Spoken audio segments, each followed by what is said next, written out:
Bienvenida Mónica Gallardo. Ella va a trabajar sobre el diseño de secuencias didácticas, cómo decidir el tipo de actividad y cómo seleccionar los recursos didácticos en la secundaria.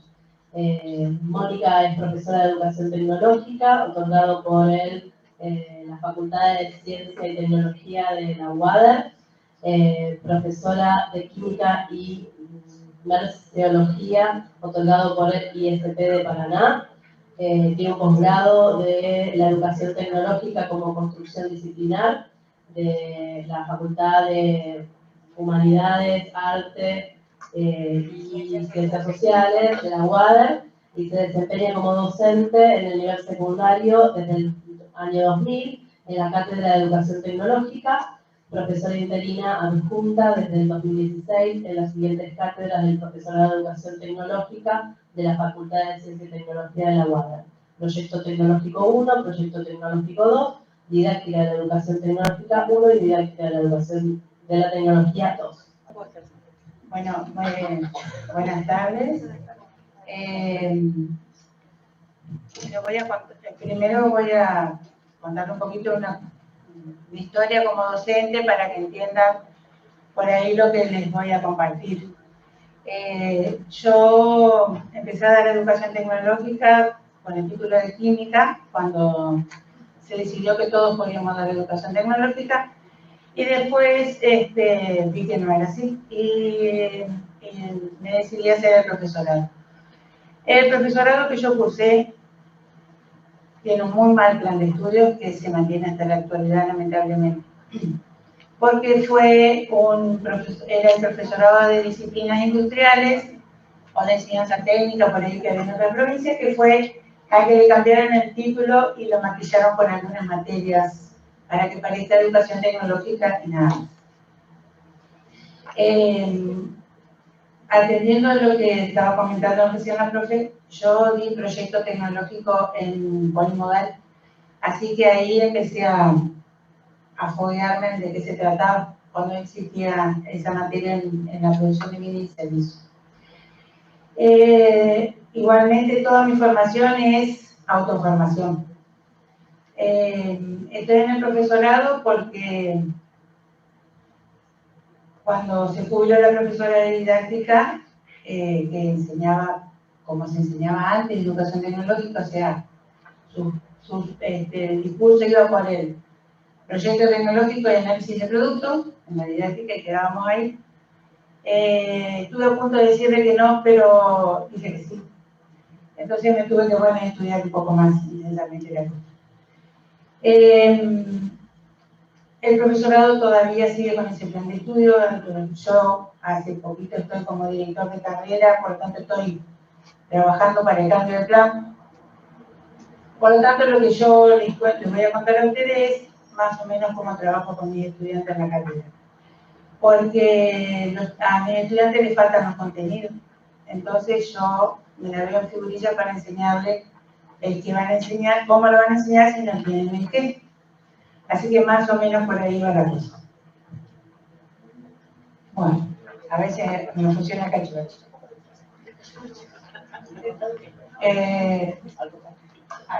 Bueno, cuando me voy a poner a enseñar educación tecnológica,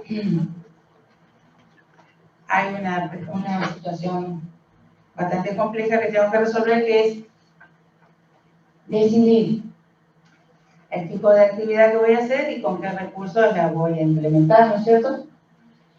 Hoy por ahí alguien en el grupo de Facebook, de WhatsApp, me parece que dijo acá que no había bibliografía para la secundaria.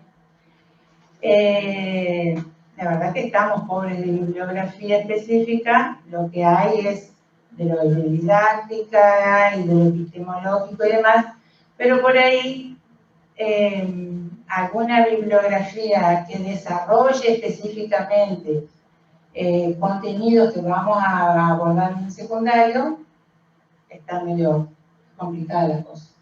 Bueno, entonces, yo lo primero que hago, por eso digo, voy a contar cómo trabajo con mis estudiantes, es lo que hacemos para hacer la clase.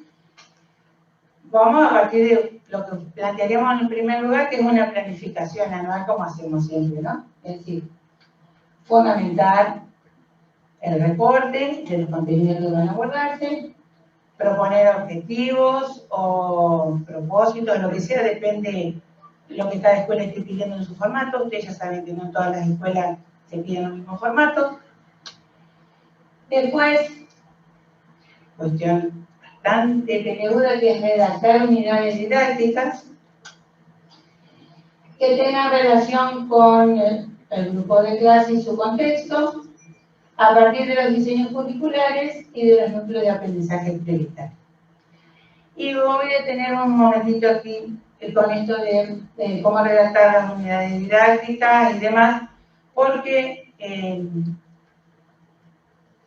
se ha puesto como bastante común que muchos docentes estén pidiendo a los colegas que les pasen planificaciones o actividades.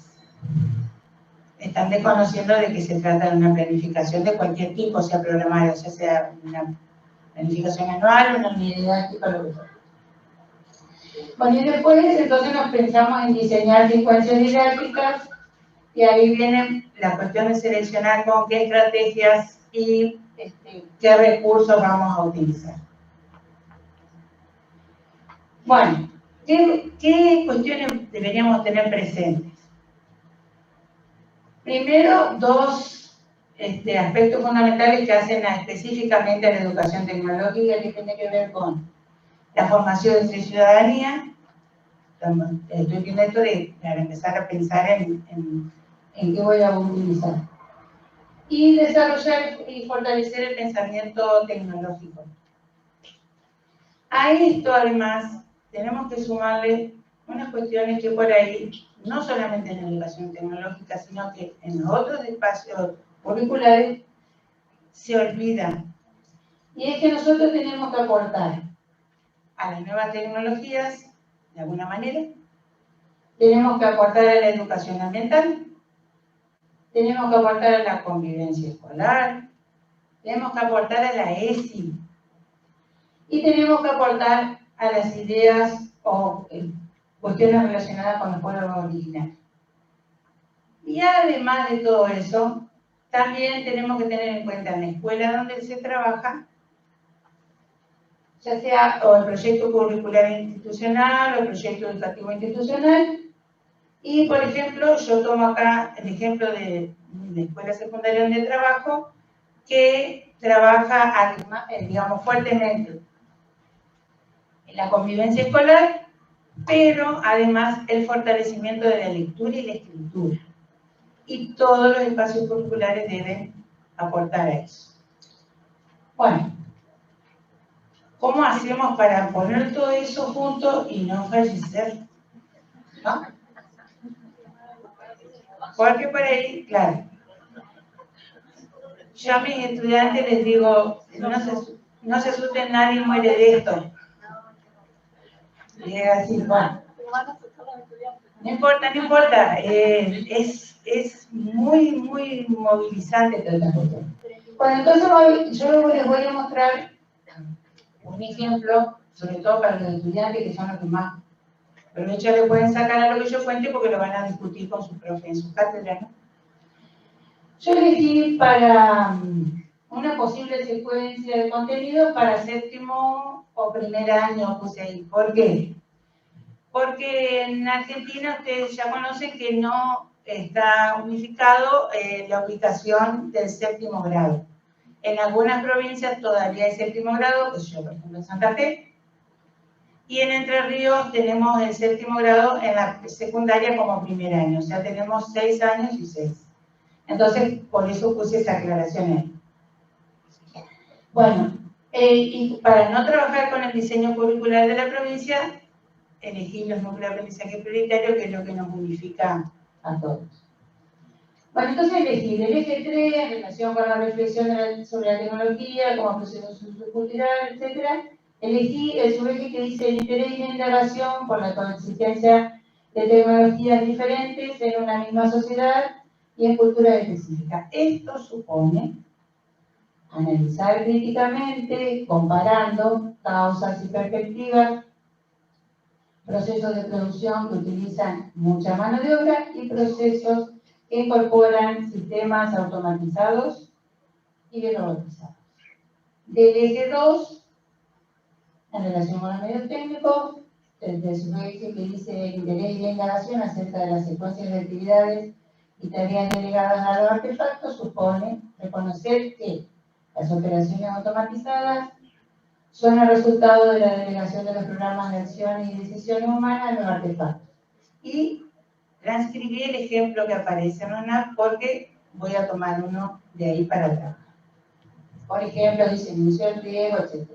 Y del eje 1, en relación con los procesos tecnológicos, el reconocimiento del modo en que se organizan y se controlan los diferentes procesos tecnológicos, esto supone analizar procesos de control sobre los flujos, transformación y almacenamiento de energía, materia, información, etcétera, etcétera. ¿Por qué lo elegí en ese orden? Por culpa de Abel. Porque una vez lo escuché decir que deberíamos empezar siempre con el eje 3 a pensar la secuencia. Bueno, yo intento, no siempre me sale. Pero no importa, después lo hablamos. Bueno. Sí, bueno, entonces le digo, no quiero conflicto acá. Estoy de acuerdo. Bueno, entonces, acá cuando yo ya elegí más o menos los contenidos que podría organizar como secuencia, voy a decir por dónde arranco, para dónde voy. Algunas cuestiones a tener en cuenta. Parece una tontería, pero no. Dice, yo lo que digo siempre, me lo hago para mí, es preguntarme, ¿conozco en profundidad los conceptos que voy a abordar? No es una cuestión menor, porque si yo quiero pensar cómo hago que los estudiantes puedan incorporar un concepto a sus conocimientos, yo lo tengo que tener perfectamente claro, si no es imposible que yo en la clase pueda buscar distintas alternativas para que ese concepto fuera incorporado. Si no lo sé, fácil, hay que estudiar. Entonces, por ejemplo, bueno, les cuento que había ahí. Yo buscando material para estudiar sobre lo que el ejemplo que voy a tomar para el análisis de caso, por ejemplo, encontré un cuadernillo que está publicado en internet, que es del INTA, ¿sí? Del INTA, sobre unos estudios de desarrollo del territorio en la Patagonia. Y básicamente casi todo el material está relacionado con el riego. ¿Por qué?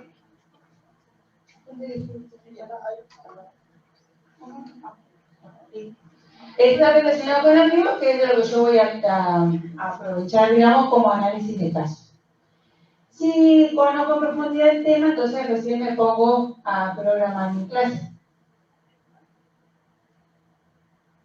Bueno, entonces, en la propuesta que yo haría, por ejemplo, para los contenidos que seleccioné, voy a tomar como estrategia análisis de casos. ¿Por qué? Porque para poder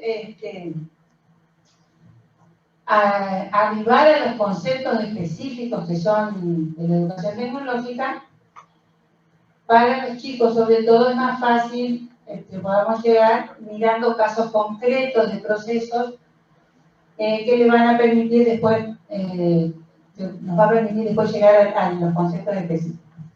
Entonces yo busqué así.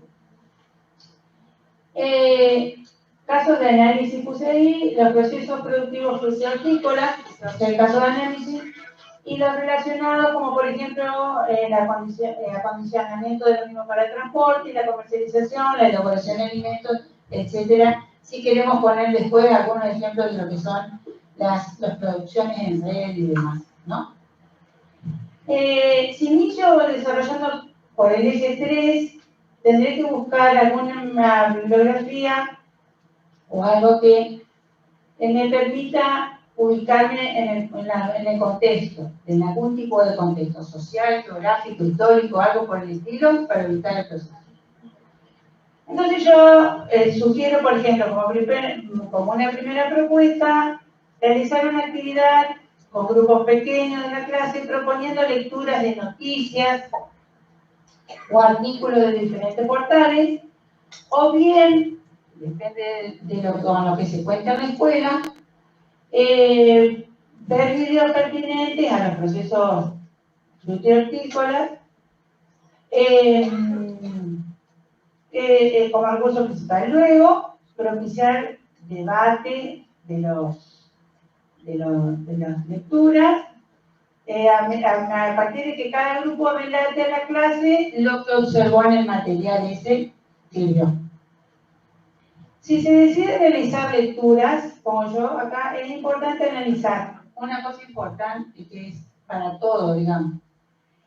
Si el vocabulario que tiene el escrito que se va a proponer de lectura es apropiado para la edad de los chicos que nosotros les vamos a presentar eso. Si no, hay que hacer lo que yo llamo didactizar el texto, es decir, podríamos tranquilamente descargar una noticia o copiarla y reescribirla cambiando algunas palabras para que el vocabulario sea más accesible a los chicos, o inclusive quitando alguna información que no aporte, como por ejemplo datos estadísticos que suman un montón de lectura y que distraen a los chicos. Todo depende de qué uso le voy a dar a esa lectura. A lo mejor si puedo usar el mismo texto para trabajar con el tercer año secundario, y lo puedo dejar completo, o lo puedo usar inclusive en la universidad. O si lo voy a trabajar con chicos menores, podría llegar a ser una reelaboración de la redacción. En este sentido de que les acabo de decir, cambiando algunos conceptos para que sea más accesible a los estudiantes del nivel, o quitando algunos datos que están en exceso, siempre y cuando yo considere que el artículo vale la pena ser leído. Porque si no, busco otro. Yo acá encontré, por ejemplo, algunos de artículos para proponer. Este artículo que habla sobre la escasez del agua y formas de reducir el consumo en la agricultura. Otro que dice las prácticas agrícolas tradicionales de los mayas en la península de Yucatán. Y como tienen aquí la cosa, ya estamos aportando a pueblos originarios, aunque sea de América, ¿no? Sin hablar de pueblos originarios, sino que en la propia lectura. Después encontré otro que me llamó muchísimo la atención, por eso decidí dejarlo, que fíjense como dice, las técnicas de cultivo de la cultura maya ya perjudicaron el medio ambiente hace 3.000 años, ¿no? Entonces, por ahí, pensar en qué tipo de lectura proponer a los estudiantes. Eso nos llevará toda una clase, por lo menos 80 minutos, mínimo, ¿no? Para la clase siguiente, como yo ya decidí qué caso les iba a presentar a los estudiantes, entonces se podría hacer lo siguiente. Mostrar y explicar a través de diagramas procesos de producción hortícola. Sin entrar en detalles técnicos de la producción hortícola, pero sí, por ejemplo, que aparezca en la secuencia, digamos, en el diagrama, la operación que yo voy a tomar, como regar, regar, regar, regar, ¿no? Regar, regar y volver a regar y regar y regar. ¿Qué sentido tendría presentarme este tipo de diagramas? Bueno, primero, propiciar la charla con los estudiantes, o sea, de qué se trata la producción hortícola, si la conocen o no, todo dependerá de la escuela en la que uno esté trabajando. Usar las representaciones, ¿no? Que es importante. Y analizar cuáles son las operaciones que van a ocurrir en ese proceso. Como docente, por supuesto que hay que tener la cintura de poner énfasis en lo que uno va a querer después seguir trabajando. Como ya les dije recién, la idea sería, por ejemplo, trabajar regar.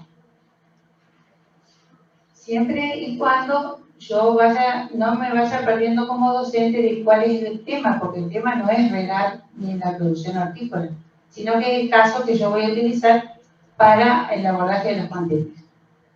Bueno, como recurso uno podría, por ejemplo, presentar una composición de fotografías o de imágenes.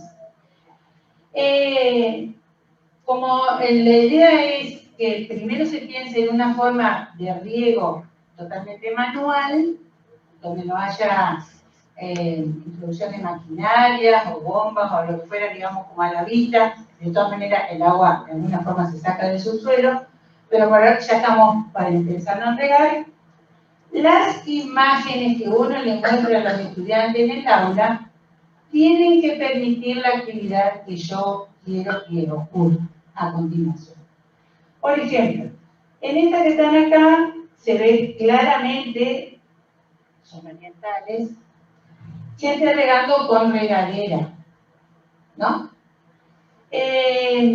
Lo mismo que acá. Después acá esto está tomado de unos proyectos de Colombia, donde se está regando con manguera. Estos son riego por inundación. Y acá estamos regando con un aspersor, pero está regando a mano, ¿no? Y a propósito, yo dejo ahí la operación escrita sin necesidad después de tener que mostrar. Bueno, ¿cómo seguimos con las actividades para que los chicos vayan trabajando esas otras cosas que yo les decía, como la lectura, la escritura? Como elegí fotos o imágenes en las que estuviera bastante claro cómo sería el procedimiento, se le puede pedir a los estudiantes que describan cuáles son los procedimientos de riego en cada caso, ¿no? Para trabajar la redacción. Y podrían, por ejemplo, como acá, hacer algo parecido a un instructivo. Según el grupo, también se puede complejizar esta actividad de describir, haciéndolos pensar en cómo sería ese procedimiento si las superficies fuesen de gran tamaño, o si lo realizan una o muchas personas. O, por ejemplo, si no se pueden mojar las plantas, porque el riego por aspersión, ¿no?, moja las plantas. Y hay plantas que no se pueden mojar la boca porque después le agarran enfermedad. Esto también llevaría más o menos una clase de cómo acá, como cierre de esa actividad, se podrían seleccionar a algunos estudiantes para que lean en voz alta, ¿no?, sus producciones, y para que todos puedan hacer preguntas sobre este tipo de instructivo o las especificaciones que cada uno puso de cómo sería el proceso de riego. ¿Qué cosas se estarían trabajando con esta actividad? La convivencia, porque hay que escucharse y poder argumentar y no enojarse si alguien critica lo que se produjo, etc. Y lo de poder decir en voz alta, que no es una cuestión menor. A muchos les habrá pasado que cuando los chicos hacen una producción, decirle, dicen, no, lea usted, y te entregan la hoja. Eso también es una cosa importante a trabajar, que trasciende, digamos, a la educación tecnológica. Después, por ejemplo, podría proponerse la visualización, que acá es un video que no lo va a ver la máquina seguramente, donde se evidencie fuertemente el contexto social. Entonces, acá se van a poner en juego las buenas preguntas, es decir, ¿qué pregunta le hago yo a los chicos respecto de lo que están viendo?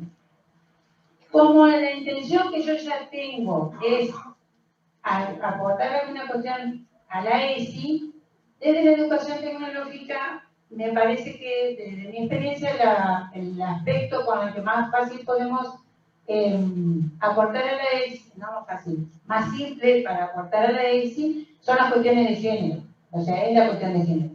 Entonces yo les había propuesto acá un video. Es un video también que está hecho para un proyecto en la Patagonia de huertas barriales donde las que trabajan son las mujeres. Entonces ahí, digamos, en el discurso ya se puede ir haciendo preguntas como, por ejemplo, ¿por qué trabajan las mujeres y no los hombres? Si está bien eso, o sea, uno como les va guiando la reflexión en esa cuestión. Entonces, luego de que vean el video, podemos hacer una actividad de diseño en dos partes o en dos etapas esa actividad de diseño. Entonces, yo le propongo normalmente en grupos de X estudiantes, diseñen un dispositivo para riego manual sin ningún aparato eléctrico, les digo yo a propósito, porque quiero que haya una segunda instancia. Que implique menos esfuerzo físico del que hemos analizado en las clases anteriores y que pueda ser empleado por las mujeres campesinas que aparecen en el video. O sea, les hago hacer, o se pensaría hacer una solución para ese caso específico. Y luego, bueno, los chicos trabajan, presentan su diseño y en la defensa uno podría ir preguntándoles qué cosas de esas que hacen las mujeres podríamos pasárselas sin usar la palabra delegación todavía, porque si no la saben, algún tipo de aparato, dispositivo, lo que fuera, para que lo dejen de hacer las personas. Luego de que se analiza todo esto en la clase, en el cierre, ahí es, desde mi experiencia, donde yo introduzco la parte del concepto de delegación. Cuando ya se trabajó la idea de cómo se va delegando, sin decírselo, pero ahí recién le pongo el nombre. Porque me parece que es más rico cuando ya se evidenció la situación y después pensar. Bueno, después, como los otros conceptos a abordar tenían que ver con la mano de obra, mucha mano de obra, poca mano de obra, o los procesos robotizados y demás, ahí también yo le he puesto dos videos, no lo voy a poner, donde hay dos cuestiones relacionadas con el riego. Una es en campo o huerta y la otra es una cancha de fútbol. Entonces los procedimientos son completamente diferentes. Bueno, otra actividad que se podría proponer acá, al hablar, digamos, de la automatización, es empezar a programar. Entonces, ¿cómo hago que los chicos en primer año empiecen a pensar en la idea de programación sin que estemos hablando de informática y demás? Bueno, una de las cuestiones es identificar las variables que se deberían controlar si algo tiene que estar automatizado. Pensar cómo controlarían esas variables. Todo esto, por supuesto, trabajado en clase, charlando con los estudiantes. Identificar las operaciones de ejecución y de la acción de control y pensar cuáles dispositivos podrían realizar dichas operaciones, o sea, los medios. ¿Cómo busco información para eso? ¿Qué le propondría a los chicos? Podrían hacer dos cosas, por ejemplo. Entrevistar a un especialista, depende de dónde esté la escuela, o ver un video donde esté claro un sistema automatizado de riego. Luego, pensar en hacer el programa. Bueno, para armar un programa, todo depende de con qué recursos se cuenta. Entonces yo podría pensar en dos formas. Una forma simple, nada más que organizar un cuadro en donde vayan poniendo qué debería ejecutarse, qué controlarse y con qué tiempos. Y hasta ahí nomás. O si se dispone de computadora, podría usarse algún software que les permitiese hacer una programación. A lo mejor no para el riego, pero sí trabajar la cuestión de programación. Acá está el chiste, nosotros no vamos a enseñar a regar. Vamos a pensar en otros conceptos. Entonces, por ejemplo, puedo, después que se termine eso, analizar otro tipo de proceso. Por ejemplo, esto de el bacheo hecho por empleados municipales o una máquina de bachear, el trasplante de arroz hecho a mano o con máquinas de trasplantar, el desposte en un frigorífico hecho todo a mano o con robots que hacen, de hecho en Brasil hay frigoríficos totalmente en el cual los robots hacen todo el procedimiento. Bueno, y por último, esta secuencia, si uno tuviera que subiendo los recursos, podríamos montarla entera en un Google Site si los estudiantes tienen acceso a Internet, ¿no? Fácilmente, todo depende. Para finalizar, recapitulando. Para decidir el tipo de actividad de recursos materiales deberíamos tener en cuenta el contenido a enseñar atendiendo a los 3 ejes de la plan. Luego los ejes transversales que vimos, tecnología, educación alimentar, convivencia, ESI y pueblo original. Y algún aspecto del proyecto curricular institucional como la ley de escritura. Las actividades que se propongan, ya sean los textos, los videos, las imágenes, deben atender al enfoque sociotécnico y algún tipo de enfoque sistémico al menos a la construcción de ciudadanía y al desarrollo del pensamiento tecnológico. Debe trascender al proyecto tecnológico y al análisis de producto como las metodologías tradicionales, pero sí se pueden aprovechar algunas de las etapas o algunas de las categorías de análisis para pensar actividades, ¿sí? Sin desarrollarlo por completo. Una cosa que deben aprender la gente que está formándose para ser docente es que hay que aclararle a los estudiantes qué sentido tiene la actividad que van a hacer. Esto lo vamos a hacer para aprender aquello, para que se logre tal cosa. Surte buen efecto a los estudiantes cuando saben a qué iniciar. Incluir las propuestas distintos tipos de actividades. El docente debe confiar en que es potente lo que está proponiendo. Si uno no está seguro, mejor no lo hagan. La actividad propuesta, por supuesto, debe partir desde donde se encuentran los estudiantes, identificar los distintos tipos de contenido abordados en la actividad. Y eso es todo.